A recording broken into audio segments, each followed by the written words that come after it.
یہ 3 آپشن ہے تمہارے آگے. کیا کیا آپشن ہے؟ ایک شراب ہے، ایک زنا ہے، اور ایک یہ بچہ قتل کرنا. ان تینوں میں سے ایک کام کرو گے تو یہاں سے نکلو گے.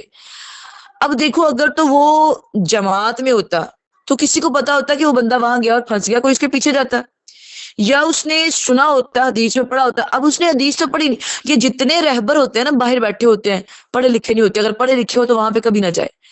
اب اگر وہ پڑھا لکھا ہوتا تو وہ بھاگتا، وہ کہتا میں نے یہ کام نہیں کرنا، میں مر جاؤں گا لیکن میں نے یہ کام نہیں کرنا. جیسے تو یوسف بچے نہیں تھے، جریج بچا نہیں تھا، بچ سکتے تھے اگر وہ چاہتا تو.